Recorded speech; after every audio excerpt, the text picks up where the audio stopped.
Mira que lo escuches y digas vamos, no está mal. Me dedico a la meditación y a la observación. Todo el peso muerto en el sofá del salón. Yo, mira qué pasó. Cafia, movimiento.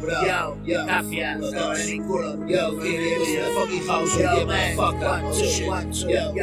Yo, nigga. Oh, yo, man. Mira, cafia. Yo, mira. Me dedico a la meditación y a la observación. Todo el peso muerto en el sofá del salón. La diferencia entre tú y yo es el simple movimiento. Yo salvaré mi culo mientras profanan el tuyo. Soy gordo y escamado de estar sentado. Tú ahí encantado en tu plataforma digital. Si nada me detiene, man. Solo tomar café en cantidad industrial y crear. Vaya a rebanarme el pliegue cerebral. El cine de Miyazaki es recurrente, pero siempre me hace pensar.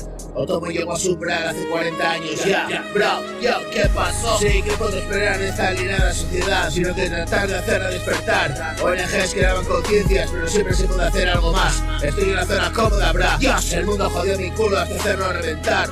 No enciendo la tele, solo quiero descansar. Saturado de publicidad, que se coman mis cuñas en la puta red social. Sí, solo espero que me escuches y digas, va, pues no está mal. No saben hacerlo mejor, pero sí criticar. Es lo más sencillo en la banal reunión social. Siempre y cuando el sujeto-objeto no está, es fácil opinar. Déjales largar, es gratuita publicidad.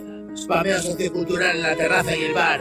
Unas visitas más no están de más. Y sonar, y sonar, y sumar, y sumar. Yo, man, cafia, la mafia, rutate, KDM. Hay goteo con tanto material. Sí, que satisfactorio es pagar HBO con lo que escribo. Los cafés del mes y un depósito para ir a ver a los primos. Es mi rap gorrino, el punk rock cretino. Y el rap triste, el memo que no murió con 20. Y araña fracciones de bitcoins por la cara para quedarse en casa haciendo lo que más le gusta. Nada. Levantarse de madrugada y soltar la parrafada. En la tienda de empeños tienen un altar con mi cara e incienso. Me alababan.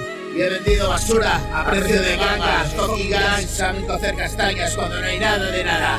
Nada de nada, nada de nada, nada de nada. Solo espera que escuches y digas, va, pues no está mal. No saben hacerlo mejor, pero sí criticar. Es lo más sencillo en la banal reunión social. Siempre y cuando el sujeto-objeto no esté, es fácil opinar. Déjales largar, es gratuita publicidad. Spameo sociocultural en la terraza y el bar. Yo, nada de nada, man. Yo, café.